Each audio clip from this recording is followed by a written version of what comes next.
ये देखिए जो फूला हुआ भाग है वो है अंडाशय और ये है वर्तिका। वर्तिकाग्र से अंडाशय तक के बीच में ये जो हिस्सा है ये है वर्तिका। और जो परागकण यहाँ पर गिरते हैं उनकी जो पराग नलिका है वो यहाँ से होते हुए यहाँ अंडाशय तक पहुँच जाती है और यहीं पर होता है।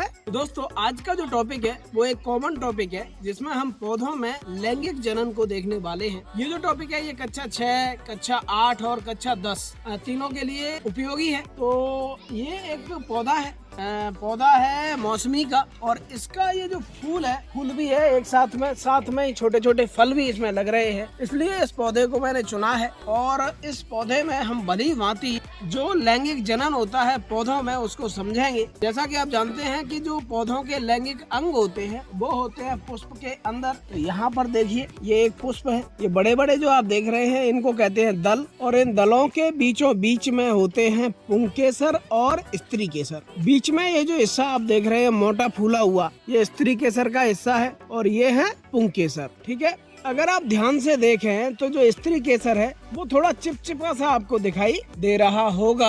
ये जो चिपचिपापन है इस पर पुंकेसरों से जो परागकण होते हैं वो टूटकर गिरते हैं और यहाँ पर जाके चिपक जाते हैं। ये देखिए जो फूला हुआ भाग है वो है अंडाशय और ये है वर्तिका। वर्तिकाग्र से अंडाशय तक के बीच में ये जो हिस्सा है ये है वर्तिका। और जो परागकण यहाँ पर गिरते हैं उनकी जो पराग नलिका है वो यहाँ से होते हुए यहाँ अंडाशय तक पहुँच जाती है और यहीं पर होता है जो बीजांड होते हैं उनका निषेचन। तो देखिए जब बीजांड का निषेचन हो जाता है उसके बाद में जो पुष्प के बाहरी भाग हैं यानी कि जो बाह्य दल हैं और जो दल हैं वो देखिए टूट के गिर जाते हैं और जो अंडाशय है उसमें वृद्धि होना शुरू हो जाता है जैसा कि यहाँ पर आप देख पा रहे हैं। ये जो वर्तिका और वर्तिकाग्र है ये बाद में टूट के गिर जाएगा जब ये जो अंडाशय है वो फूल जाएगा और यही रूप ले लेगा पूरे फल का। जैसा कि यहाँ पर देखिए, यहाँ आप देख पा रहे हैं, यहाँ से देखिए जो वर्तिका है वो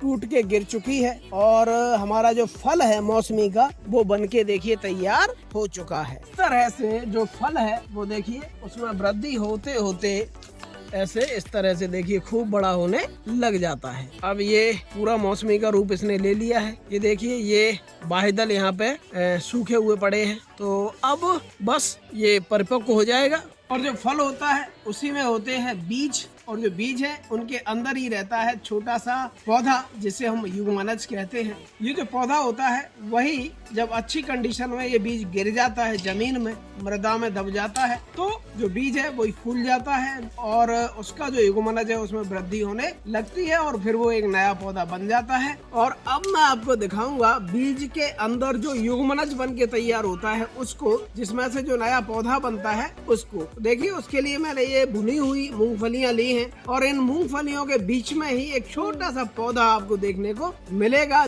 4 बीज मैं यहाँ पे मूंगफली के ले रहा हूँ तो जिनमें से किसी न किसी में तो युग्मनज निकलेगा। देखो ये तो वैसे ही टूटी गई, ये तो मैं खा ही लेता हूँ। यहाँ पे देखिए इस तरह से किसी एक बीज को छील लेना है।